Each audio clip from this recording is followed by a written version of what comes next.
साथियों, मैं आज रोहा में आया हूँ।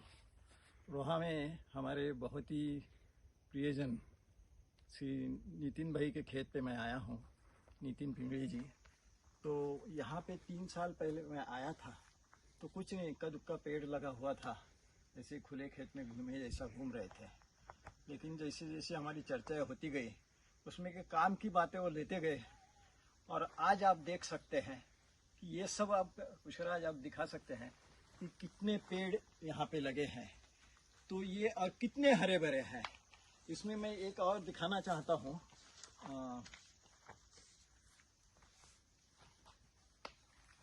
ये जो पत्ता है, ये पत्ता तेज पत्ता है। मुख्यतः आप अगर खेतों में देखेंगे तो इससे आधी भी साइज कभी कभी नहीं मिलती है अपने को। इतनी, जिसको मैं एक्सेस ग्रोथ, बहुत ज़्यादा बड़ी हुई साइज में समझता हूँ इसको। तो इसका एकमेव कारण क्या है? तो एकमेव नहीं होता है प्रकृति में, अनेक कारणों को एकत्र लेके प्रकृति बढ़ती है। तो यहाँ पे पहले थोड़े धीरे धीरे पौधे बढ़ रहे थे। जैसी मेरे उनकी चर्चा होती गई तो यहाँ पे उन्होंने पहले इरिगेशन के अलग अलग सिस्टम अपनाए थे, उससे ज़्यादा परिणाम नहीं मिल रहा था। फिर जब एयर इरिगेशन का उन्होंने सुना, देखा, उनको मेरे से चर्चा किया, बाद में फिर इन्होंने वो सब सिस्टम बदल के ये ऐसे माइक्रो स्प्रिंकलर यहाँ पे लगाए। पहले ये रेन पाइप थे, उसका भी, उसमें पानी बहुत ज़्यादा लगता था, लेकिन माइक्रो स्प्रिंकलर से पानी की ज़रूरत बहुत कम हो गई है। तो ये माइक्रो स्प्रिंकलर लगाए। दूसरा, यहाँ पे मोनोकल्चर बिल्कुल नहीं दिखेगा, अनेक प्रकार के पेड़ देखेंगे। तमाल पत्र भी है, सुपारी भी है, नारियल भी है, इधर मेरे ख्याल से वो रायावला बोलते हैं हम, वो भी है। नीचे में हल्दी भी दिखेगी आपको। और ये देखिए ब्लैक पेपर कहाँ गए यहाँ पे, वो उसको कितना, इधर है ये पुष्कराज, ये काली मिर्च बोलते हैं, वो भी है। तो ये सब ऐसी अगर आप खेती करेंगे तो हर रेगुलर इनकम सोर्स भी रहेगा और फिर आपको ज़्यादा कुछ करने की जरूरत नहीं। आप देख सकते हैं नीचे में भी कुछ ऐसा, यहाँ कोई निंदाई गुड़ाई वगैरह कुछ नहीं, हल चलाना कुछ नहीं है। हमारे नितिन भाई जो मालिक है यहाँ के, वो मस्त घूमते रहते बाहर। खेती बहुत कष्ट लगता है, बोलते कहाँ पे, वो तो घूमते रहते हैं, कहाँ कष्ट कर रहे हैं। अब कोकन में नींबू ठीक से आते नहीं हैं, लेकिन यहाँ एक वेराइटी ऐसी मिली इनको जो कोकन में पनपती है। तो ये जो नींबू आपको देख रहा है नितिन भाई के हाथ में, वो साइज देखिए कितनी बड़ी है और पेड़ भी कितना सशक्त है और सब मिक्स है, अलग अलग से कुछ नहीं है। तो ये भी एक ध्यान में लेने की बात होती है कि अपने यहाँ जो पनपता है वही लगाना चाहिए, ना कि उधर कश्मीर में कुछ अच्छा केसर बनता है तो यहाँ ला के केसर लगाओ, ये नहीं होना चाहिए। अभी यहाँ पे देखेंगे आप, एक बीच में नारियल का पेड़ है, उसको नारियल भी कितने लगे हैं। उसी के ऊपर ये काली मिर्च चढ़ रही है, उसको भी काली मिर्च लगी हुई है।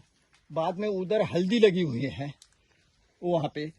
दूसरा ये देखिए, यहाँ ये सूखा कचरा, कूड़ा कचरा और लकड़ियाँ डालते हैं, तो वो जिसका खाद्य है वो है दीमक। और दीमक यह हमारे खेती के संरक्षक है। तो ये नारियल को इसकी बाहर की छाल जो थी वो सूखने जा रही थी, दीमक ने आकर तुरंत निकाल दिया। ये दीमक नीचे में देखो, नई छाल आ रही है। तो ये पेड़ को बचाने का काम दीमक यहाँ कर रही है, क्योंकि ये एक सिस्टम बैठ रहा है। तो प्रकृति फिर उसको संभालने की ये कर रही है। नहीं तो अन्यथा ये किसान क्या करेंगे, इसको फिर दवा लगाने के इसमें पड़ेंगे। यहाँ कोई उसकी जरूरत ही नहीं पड़ती है, प्रकृति को लेकर चलते हैं। तो ऐसा ये सब मिक्स, ये यहाँ पे मिर्च भी लगाई हुई है इन्होंने। तो ऐसी अगर बायोडाइवर्सिटी मेंटेन करेंगे तो हर एक से कुछ ना कुछ उत्पादन भी मिलेगा और आपको ज़्यादा कुछ करने की जरूरत नहीं पड़ती है। तो ये जो नियोजन करना, ये सबसे बड़ी बात होती है। उसके लिए गीता मैडम इधर आइए। अभी गीता मैडम अरोड़ा, आप चंडीगढ़ में प्राध्यापक है, एनवायरमेंट साइंस पढ़ाती है, लेकिन उनको भी अभी जज गया है। तो वो चंडीगढ़ से यहाँ रोहा आई है और यहाँ पे ही जमीन खरीद के वो भी कुछ प्रकृति के साथ में काम करना चाहती है। तो देखते हैं कितना सक्सेस मिलेगा। लेकिन इसमें ये महत्वपूर्ण बात जो है वो ये है कि यहाँ माइक्रो स्प्रिंकलर चल रहे हैं। तो माइक्रो स्प्रिंकलर का कितना ज़बरदस्त परिणाम होता है, ये दिखाने के लिए ये वीडियो कर रहे हैं। मैं नितिन जी का, गीता मैडम का, नितिन जी के बेटे का और पुष्कराज का धन्यवाद देता हूँ कि वो सब ये यहाँ मेरे साथ में आए हैं। धन्यवाद। अब ये देखिए, तेज पत्ता है, कितने बड़े बड़े पत्ते हो गए उसके। ये मेरे ख्याल से ये है दालचीनी है ना, हाँ दालचीनी है। दालचीनी के भी पत्ते देखिए, ये इतनी साइज जनरली होती नहीं है, लेकिन जब प्रॉपर माइक्रो क्लाइमेट डेवलप होता है तो तब ये ऐसी साइज मिलती है अपने को। उसके लिए कोई अलग से वो खाद दे रहे वगैरह कुछ नहीं है।